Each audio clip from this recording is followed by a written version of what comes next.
What would you do if you were a skilled worker in India not making much money, and then you read an ad for jobs in the United States offering good money and a green card? What the ad did not tell them is their American dream would quickly become a nightmare, and then a movement.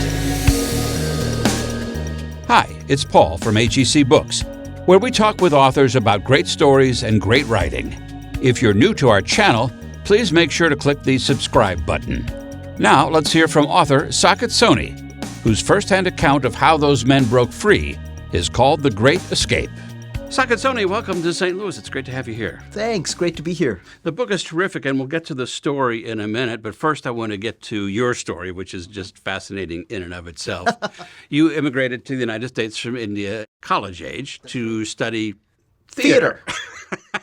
Which I suppose is somebody's probably done that before from India, but that's not that usually, I know of. That's not usually what they come to study. But then what's really interesting is you made it from theater into labor organizing. How did that happen?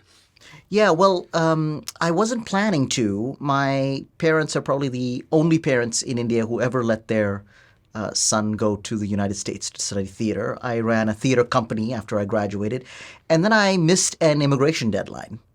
I didn't think it was very serious. I didn't relate to it as a crisis. My life went on.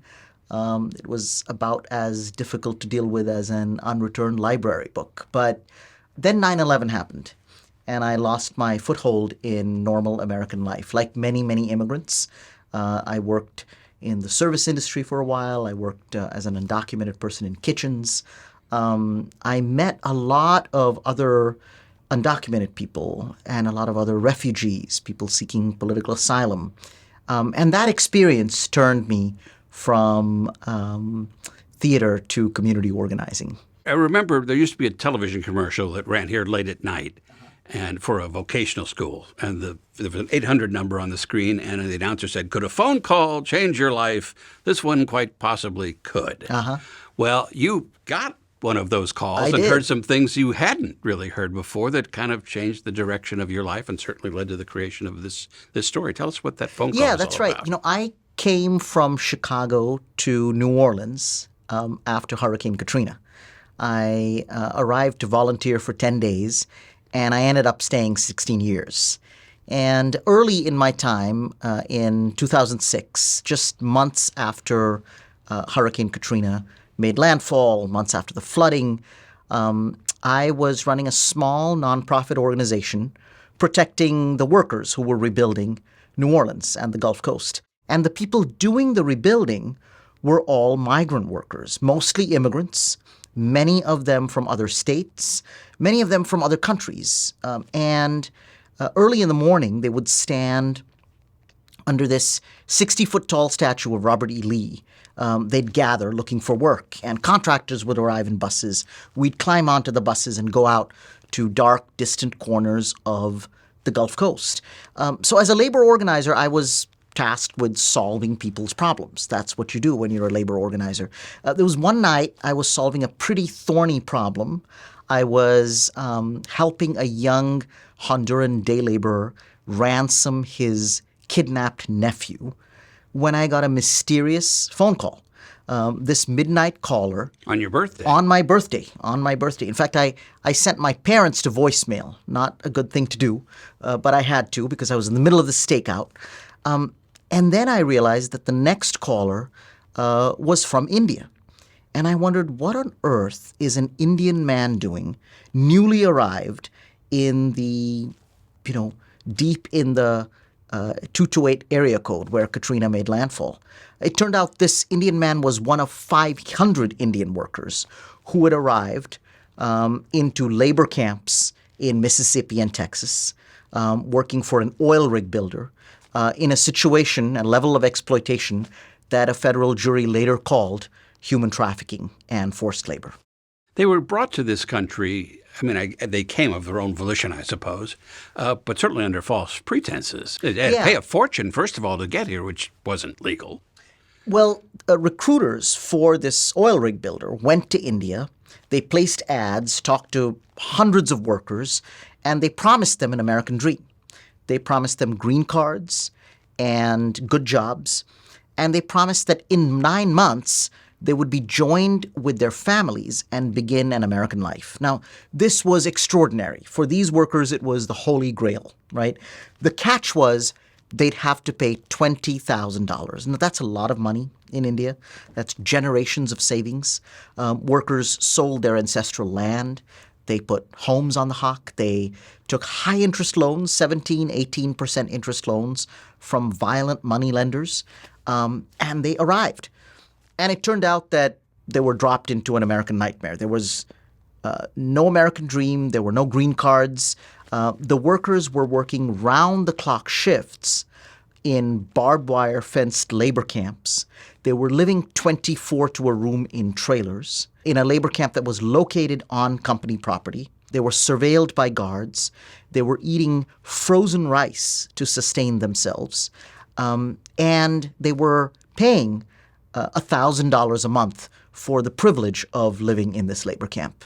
It's outrageous. It is. It is. It truly is. And to think that this is 2006, 2007, this is 21st century America. Migrant workers from all over the world arrive and face abuse.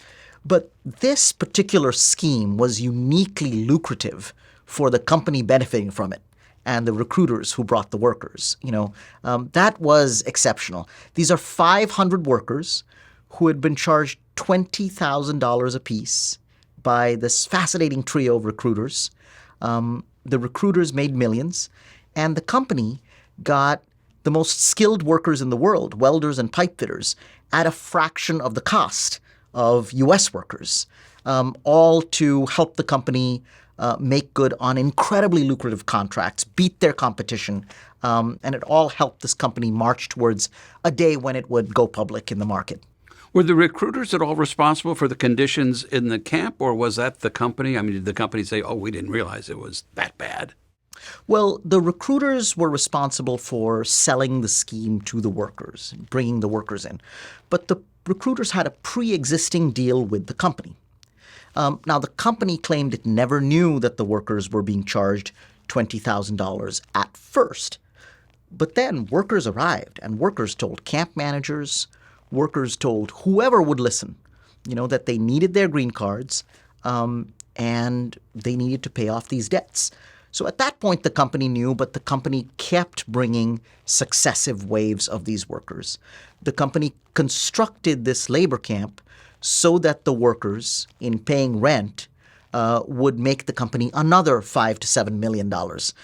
So they were all connected in this scheme. No one was absolved from this. Now, the workers, I suppose, technically could come and go from this barbed wire camp, but not really, because they had to have handlers to take them in and out. But I suppose if it was that bad, people might say, why didn't they just leave? Yeah, and absolutely many of them tossed and turned in their bunk beds at night wanting to leave. The conditions were atrocious. The affronts to dignity were daily. The food was awful. And most importantly, the green cards were nowhere in sight. So the workers were just, not sure who to trust. They didn't know what to do. But they couldn't leave, not because they were locked in by lock and key, but because of the debts. They had taken on extraordinary debts to pay the $20,000. They had done that on the promise of green cards. The company continued to promise green cards. They continued to string the workers along, saying, just hold on, your green cards are coming, we'll apply. So that kept the workers in the labor camps and working for the company, even past the point where their visas expired, even past the point where they became undocumented. They stayed in the labor camp, not able to go anywhere. That's the definition of human trafficking and forced labor, that you're not free to leave. And a federal jury came out afterwards and said that, yes, even though the workers were theoretically able to physically leave the camp on their 2 feet, they couldn't have left because of the debts and the threats. Until they did. Until they did. And that's the great escape. Thanks for watching. In the next part of our interview, how a wedding becomes the pretext that cleared the way for the Great Escape. Don't forget to subscribe for new content and click the thumbs up button.